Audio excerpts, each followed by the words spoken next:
In the last lecture, we talked about functions of money, which is medium of exchange, unit of account, store of value, and standard of deferred payments. So these are the four important characteristics of money.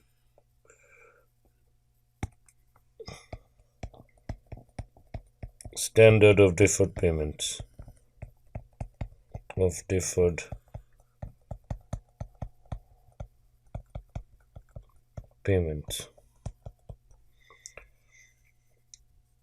In addition to that, the last one, the standard of deferred payments. The standard of deferred payments essentially says that money is the bridge between present and the future, and also money is the bridge between past and the present.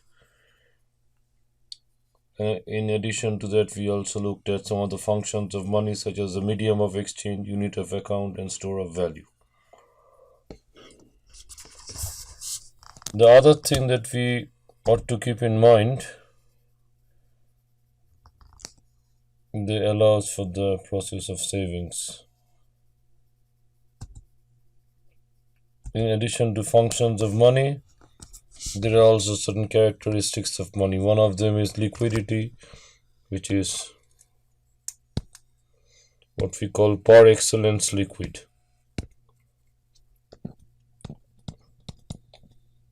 Par excellence liquid, meaning they are 100% liquid. Liquidity is 100%. The other important characteristics, again, it is the most important asset, most important liquid asset. And the other is constant cost of production.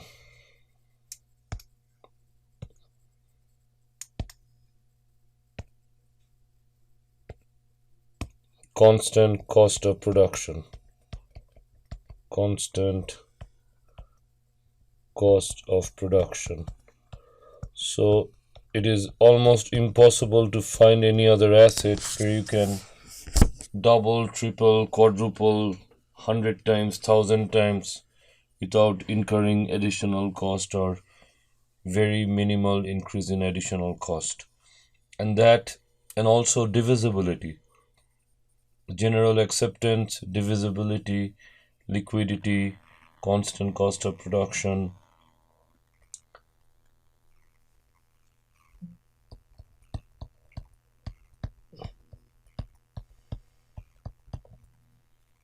Divisibility makes it very easy. For example, if there is a fight between two brothers, the cost of a house is 400,000. You can sell the house for 400,000 and easily be able to divide the money. But if there is no money, then you have to basically chainsaw the house into two components.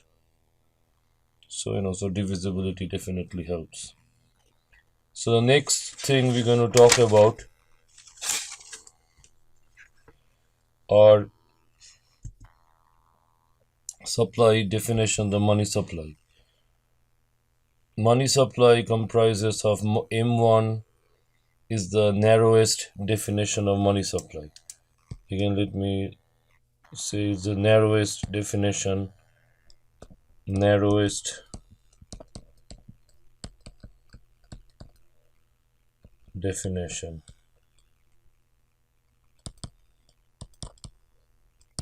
Again, it's the narrowest definition. All it says is money, currency, demand deposits, checkable deposits held by non-bank public. Again, non-bank public means anything other than banks within the US. Non-bank public. So anything held by bank will not be part of the M1 definition of money supply. M2 definition of money supply is M1 plus savings deposit, also what we call time deposit, plus money market deposit accounts, small denomination time deposits, money market mutual funds, rate of retirements, and so forth. So it basically encompasses everything: coins, bills, checking account, plus savings deposits, money market account, small time deposits, retail market mutual funds, etc. So M1 is a narrow definition, M2 is a broader definition of money supply.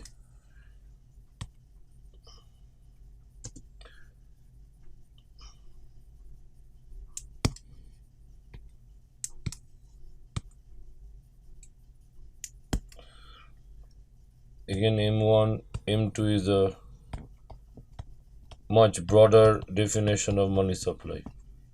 Broader. The definition is much broader.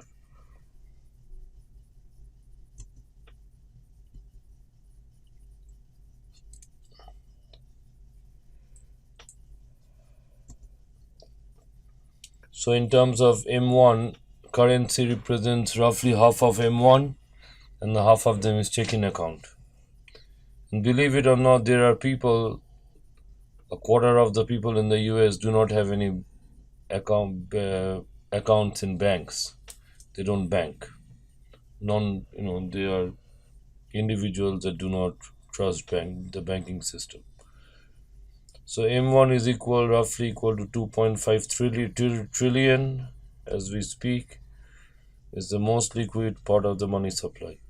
But the only thing you need to keep in mind, even when you write checking account or use plastic in a debit card in a bank, you need to use the PIN. And when you write a check, you have to show your driver's license, just to authenticate that the you are the representative user of the fund in a checking account. If you look at M2, broader definition, as I've indicated before, includes near monies, meaning they are pretty close to money, but still they are not exactly money.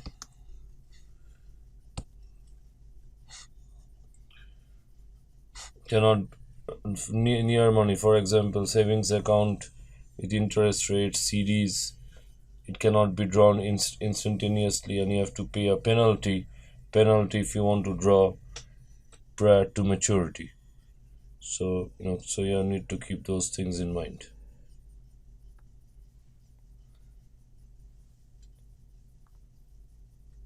Money market deposit accounts, money market mutual funds, they are accessible, but it's not as quickly accessible as you would have it in a checking account.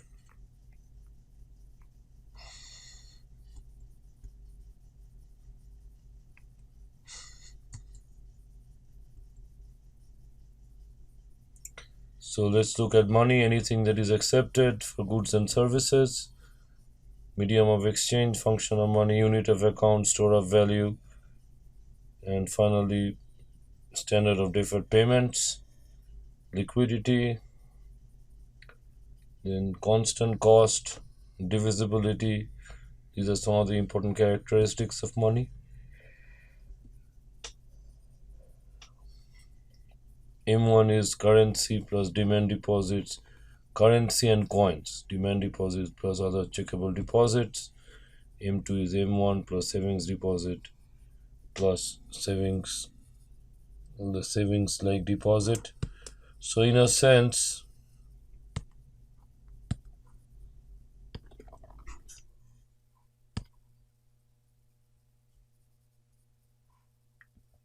if this is M2, this is M1. M1 is contained in M2. Okay, so just to keep in mind. The next thing we're going to talk about is the market for loanable funds. Like everything else, there is also a market for loans. And the market for loanable funds determine the cost of loan, the supply of loan, the demand for loan, and also the interest rate on loans. So in that sense,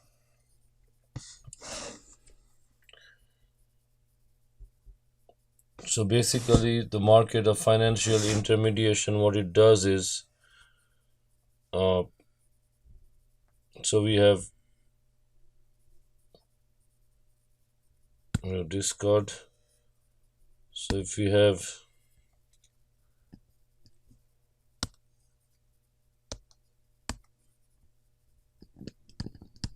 savers and we have borrowers, and the savers could be household, business, and also the government. Same thing with the borrowers, they can be household, business, and the government. And what financial intermediaries does,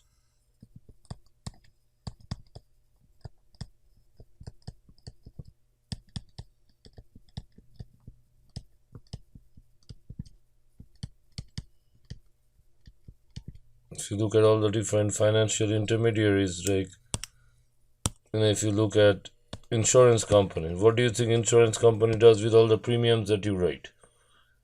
It channelizes. It goes from here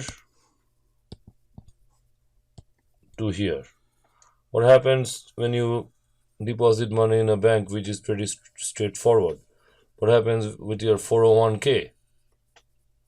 What happens with your home insurance? What happens with your health insurance? What happens with your, other types of investments?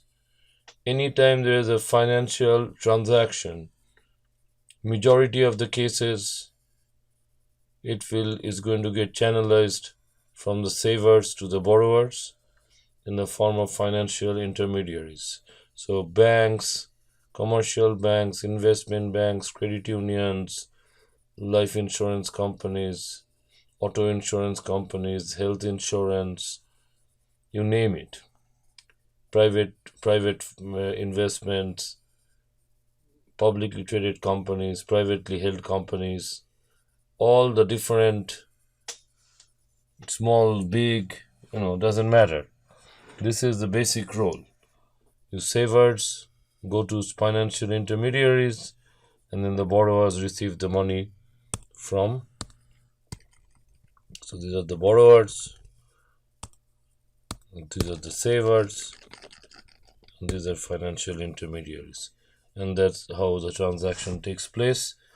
For bonds, the financial intermediary, the savers who issued bonds to the investment banks, they would give the borrowers interest income. For stocks, they're going to receive dividends. For putting money in a money market mutual fund, you receive capital gains and also dividends, fixed dividends. So there are, all this range of financial instruments or financial assets for which, different things happen. Now, going back to the market for loanable funds,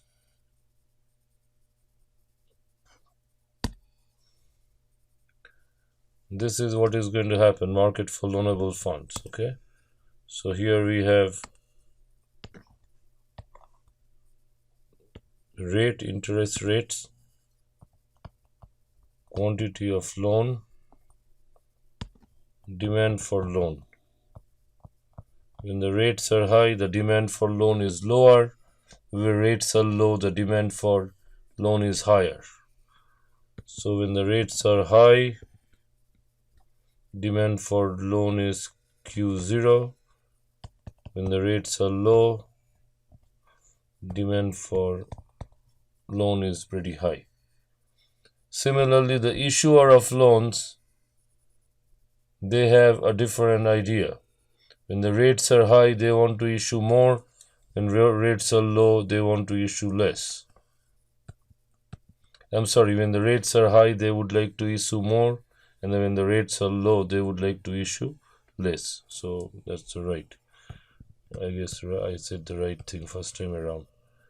And thereby you determine the equilibrium rate, and the equilibrium amount in the market. And once you move away from that, then there is pressure to either increase rate or decrease rate, and that's how market rates are adjusted through the forces of demand and supply.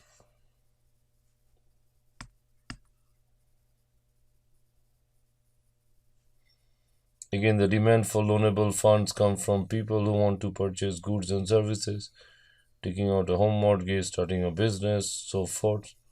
Firms can borrow as investment, new plants, facilities, research and development, and so forth.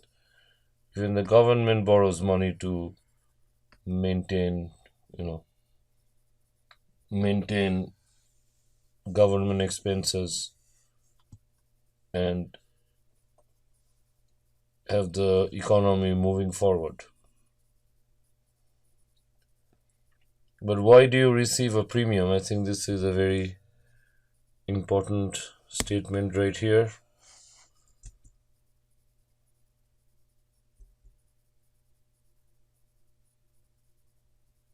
See, savers supply loanable funds, as I was indicating, to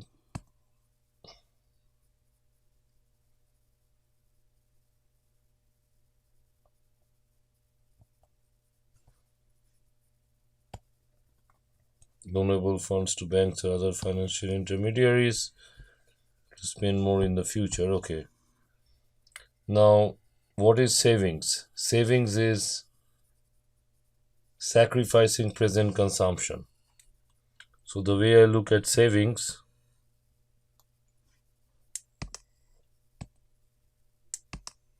savings is basically, I'm sorry, I'm just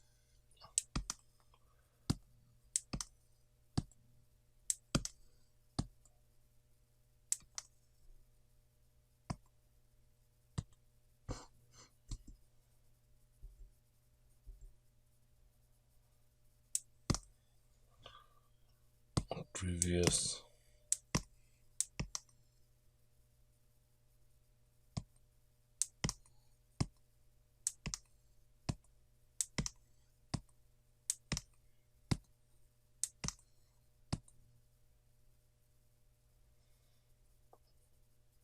Okay, so let's talk about savings.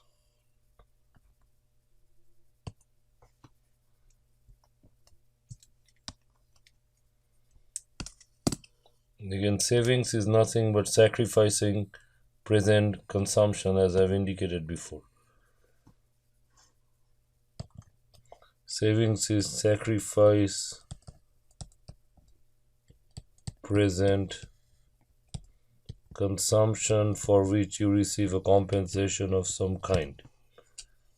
So, sacrifice of present consumption for which you are compensated.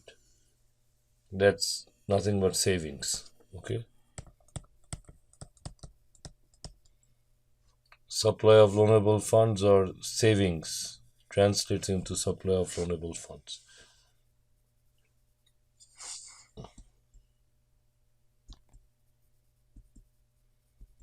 As I've indicated, 300 billion and equilibrium occurs when the quantity of loanable funds.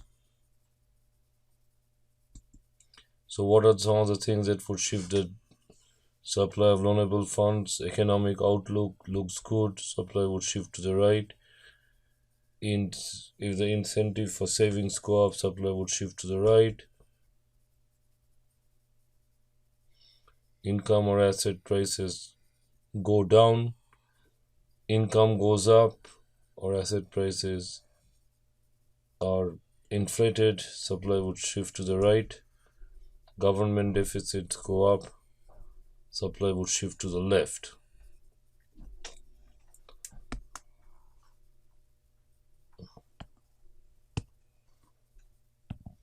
This one would be left, this is right, this is right, this is right.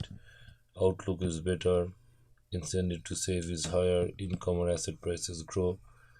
Save to the left if the budget deficit grows, save to the if the budget deficit increases.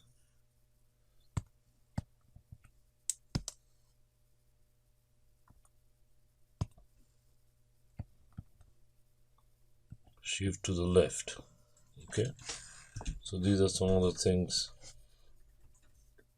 The demand for loanable funds are based on investment tax incentives.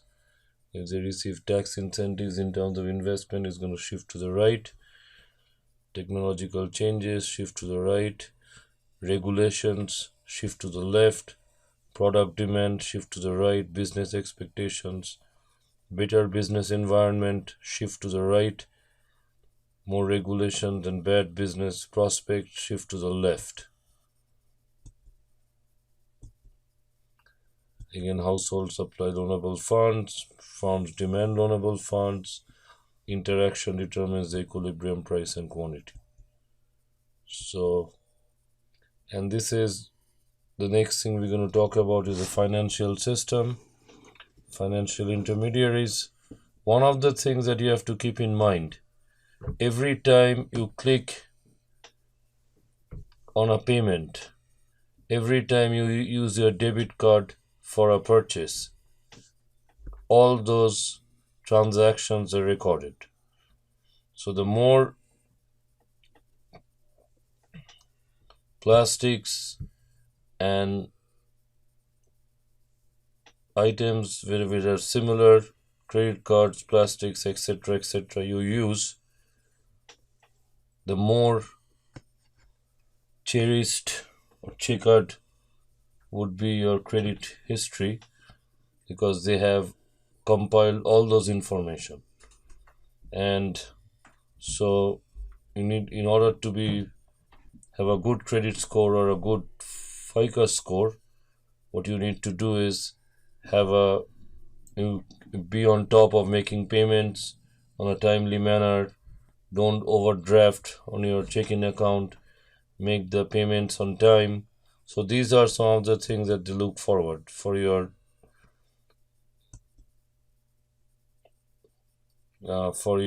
FICO score and for your credit report. Again, like I was mentioning, pension fund, insurance companies, these are all examples of. Yes, one of the things what happens using the financial institutions, they are such, a lot of the institutions, they reduce information cost drastically. Suppose you go to a bank and somebody walks, is standing in the line behind you, and you don't know whether that person is credible or not. So if they want to borrow money, it is better if they borrow money from the bank, because the bank has a history on this individual, which you don't. And if you try to do that, that will be very, very expensive. So it reduces information cost, because reduce transaction cost, spread risk by diversifying assets. So these are some of the roles of financial institutions. Like I said, every time you click, all those informations are stored, and they reflect about your credibility, your credit history, and so forth. The other thing the financial institutions do, help allocate the resources, assets in a way, or diversify assets in a way, so you have a better retirement or better return from your diversified portfolio. I think with that we'll change. One other last thing I was going to ask you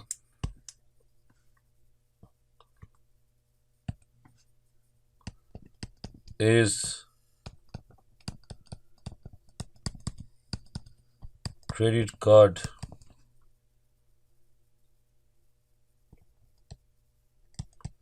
part of the money supply, part of M1 or M2